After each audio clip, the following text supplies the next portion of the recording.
കർണാടക നാളെ പോളിംഗ് ബൂത്തിലേക്ക് 224 നിയമസഭാ മണ്ഡലങ്ങളിലായി 2613 സ്ഥാനാർത്ഥികളാണ് ജനവിധി തേടുന്നത്.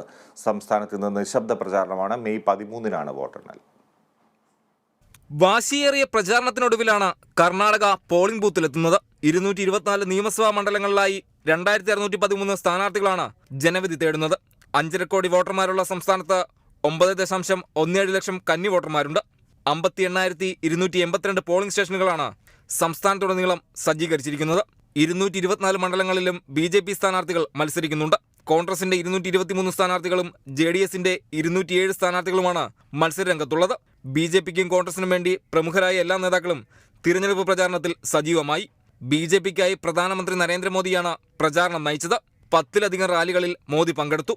കോൺഗ്രസിനായി രാഹുൽ ഗാന്ധി, പ്രിയങ്ക ഗാന്ധി എന്നിവർ കളത്തിലിറങ്ങിയപ്പോൾ ഒരിടവേളയ്ക്ക് ശേഷം കോൺഗ്രസ് മുൻ അധ്യക്ഷ സോണിയാഗാന്ധിയും കർണാടകയിൽ പ്രചാരണം കൊഴുപ്പിക്കാനെത്തി. JDS നേതാക്കളും പ്രചാരണത്തിൽ സജീവമായി. കോൺഗ്രസ് BJP നേതാക്കളുടെ ആരോപണ പ്രത്യാരോപണങ്ങളും പ്രചാരണഘട്ടത്തിൽ ചർച്ചയായി. ഏക സിവിൽ കോഡ് നടപ്പാക്കുമെന്ന BJPയുടെ വാഗ്ദാനം, മോദിക്കെതിരെ മല്ലികാർജ്ജുൻ ഖാർഗെയുടെ വിഷപ്പാമ്പ് പരാമർശം, ബജ്രംഗ് ദൾ നിരോധിക്കുമെന്ന കോൺഗ്രസ് പ്രകടനപത്രികയിലെ വാഗ്ദാനം എന്നിവയെല്ലാം പ്രചാരണത്തിന് കൊഴുപ്പേകി. പോളിംഗ് ബൂത്തിലേക്ക് എത്തുമ്പോൾ ശക്തമായ ത്രികോണ മത്സരത്തിന് കൂടിയാണ് കർണാടകയിൽ കളമൊരുങ്ങുന്നത്.